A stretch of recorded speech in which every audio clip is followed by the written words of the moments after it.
Hello, friends, and welcome back to Stories About Entitled People. Get ready to hear 3 brand new stories today, starting with a short one. So don't forget to subscribe to our channel if you're new here and turn on notifications so you don't miss a new video every single day. Here we go. And our first story. You must follow your daily priority list. My manager has started to send us a daily list of what he believes are the top priority tasks for that day, in priority order. He regularly asks us what we're doing throughout the day, and if it's not something on his list, he's not happy. However, his priority list doesn't cover customer calls or unexpected high-severity issues. It's mainly issues he wants done. We've had a particularly busy day today, and every time he's asked me about my priority tasks, I've not been doing them due to volume of calls. So after the 5th time of asking, followed by a passive-aggressive email, which the managing director was included, reminding us to stick to the daily priority list, I've decided to do just that. We've just had a very important customer contact us with an urgent request, which I haven't actioned. I've just been asked why, and my response? It's not on my priority list. Edit. Apologies. I didn't close this story off. He asked me if I was joking when it was obvious I wasn't. He went back to his desk. We were sent a revised email which said, all requests from list of important customers marked urgent should take precedence over any task set by management. And our second story. The time I set my boss up at a client visit.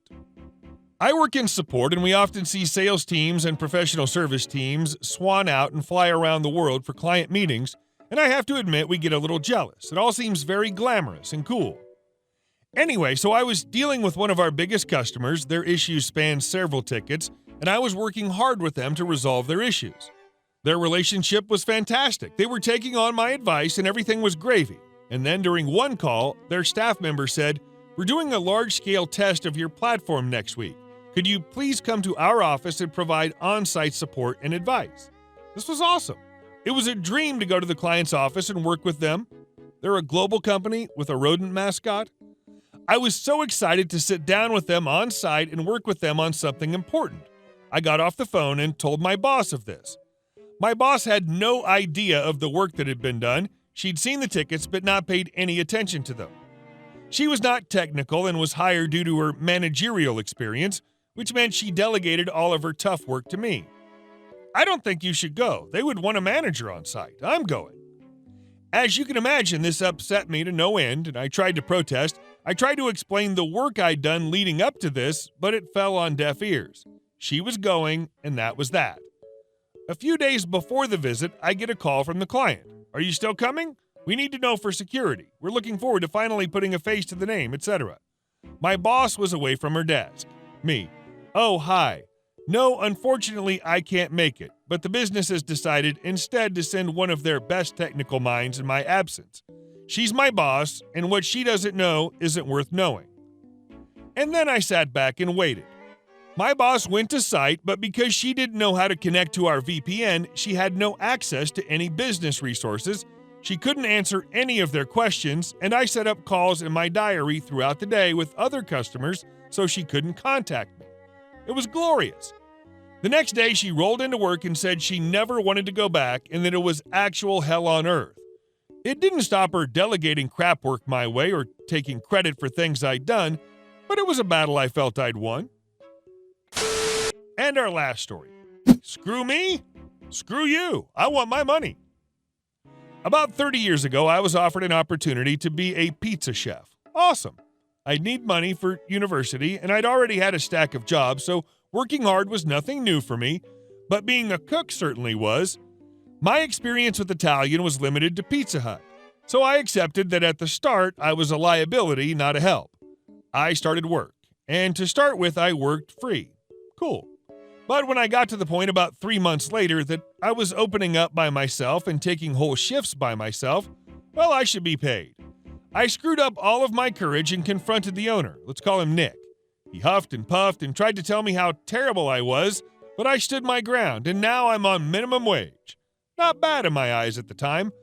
I worked there for another 3 years through most of my university degree, often putting in 30 hours contact at uni, 30 hours at the restaurant, and 30 hours of study. It was hectic, but just became the norm.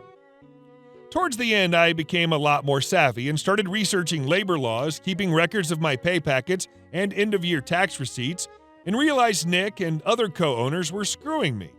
I wasn't on the correct rate, they weren't deducting tax correctly, and a couple of other accounting oversights. By then I was working with my, at the time, mate, let's call him girlfriend creeping D-head. It was Sunday night, the place was packed, I had tickets all the way down my line, and girlfriend creeping D-head and I were pumped. We had a new boss who just bought into the business who thought he was the king of the world because he was now a restaurateur. A right wanker. But after years of having to stay back to cook pizzas on World Cup nights for the boss's friends or Christmas, New Year's Eve, etc., I was sort of used to the grandstanding, chest-puffing behavior. The night in question, the new boss would not let me start the second pizza oven. Think a 2-tier oven? I was only allowed the top tier on because it cost too much. So here I am, oven full, 2 pizza chefs running full speed, and we're only falling behind because one oven wasn't enough, and it was starting to cool down from being so full and open so frequently. New boss gets a couple of tables of mates in. Instead of just asking us to cook some comp garlic bread or whatever, he starts loading up trays himself and putting them in the oven. Not the worst crime, but because he had no idea of what he was doing, every 30 seconds he'd open the oven to check on them, cooling the oven down even further, potentially ruining the food we had in there and slowing us down measurably. I had the head chef chewing my butt out as his food was ready, but my food on the same tickets wasn't. It was hectic and not fun. This garlic bread bandit crap had to stop. Me. New boss, stop effing with my oven. If you want garlic bread, just ask. I'll get it done immediately for you. New boss, what? Huh? Me, you're messing with my oven. You're cooling it down and we're too busy for this crap. Just tell me and I'll make it. New boss, okay. Did he do it? Nope, he kept on. Cue the same conversation another 2 times. The last time I told him I'd blow my stack if he did it again. You see where this is going? He did it again. Now, after being consistently ripped off and abused, so many kooky stories from that place, for 3 years, my time was up there anyway. And this was the time to do it. I looked at girlfriend creeping D-head and said, yo, we out of here. He looked back and simply said, yup. We stripped our aprons, and in front of the entire restaurant, Pizza Kitchen was in full view of the entire restaurant, threw them on the bench and told new boss, we quit. All this, all these tickets, all the food in the oven you've effed up, and your mate's crappy garlic bread, this is all yours now. Good luck. Then we walked out, got some coffees from the baristas, sat in front of the pizza area, and watched him absolutely flounder. He had no idea what he was doing, and there was literally no one else there that could help him. We could see food coming out from the kitchen, but the pizza on the same ticket was taking 20 minutes or more longer to come out. Tables were hopping mad. We could hear the grumblings all around us. I'll admit it was a jerk move, but undeniably satisfying to behold. That's not the pro-revenge, though. The pro-revenge was that I'd been stealing my timesheet every Sunday night, photocopying it, and replacing it Monday mornings. I'd been doing that for over a year. I'd also told girlfriend creeping D-head to do it. Monday, I walk in, and Nick was there and was furious at me. As I was walking in, you could see his chubby face turn bright red as he bellowed across the restaurant floor, "What the F do you think you're doing here? Get the F out and never come back." Me. Nick, we gotta talk. We can do it here or we can do it in your office. But trust me, you want to have this conversation privately. Nick. Fine. You come with me then. Desperately trying to gain the upper hand back, and he storms to his crappy little office out in the back. Nick. Bullcrap, bullcrap, bullcrap about how he's going to withhold pay and a whole heap of other illegal hot air. Me. You done? Good. Here, read this. I hand him a printout of an Excel spreadsheet, a stack of photocopied timesheets, a stack of photocopied pay slips, printed copies of wage awards, all of which detail the amount he's ripped me off for. Me. You owe me $6,000. I'll take cash or check now. Did I mention he and the other bosses had just been simultaneously raided by the tax office and that they and the business were all on thin effing ice? Yeah, bad timing for Nick. Nick, spluttering, wringing hands. But, I can't afford it.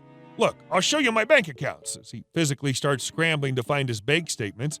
Me, Nick, I literally don't give a crap about you, your bank accounts, or your situation. You owe me $6,000 today, or I take all this to the tax office and all the other relevant government departments that will be very interested in this. Because, Nick, I have a feeling if you're doing this to me, you're doing it to other staff here as well. As for not having money, well, again, not my problem. But you just bought a brand new $60,000 Pajero, so if you have to run that down to the car yard and sell it, again, I don't give a crap, but I get $6,000 today. He literally teared up a little. I'm not sure why, maybe through frustration, rage, or just being screwed by someone he thought way beneath him, but seeing a grown man who's abused you for so many years cry at your hands is a pretty beautiful thing to behold. I got a check that day for my whole $6,000, and yes, it cashed. But the best part was walking out of his office with girlfriend creeping D-head standing there who deadpan just looked him in the eyes and said, "Nick, we need to talk." And then they walked to do the same thing. $10,000 he lost that day. The best part, a few of my friends at the restaurant caught wind of the fact that I had enraged him and asked what it was all about.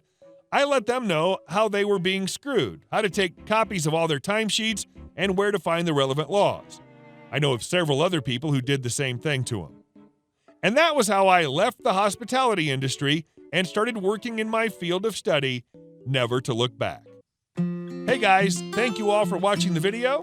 I'll see you in the next one.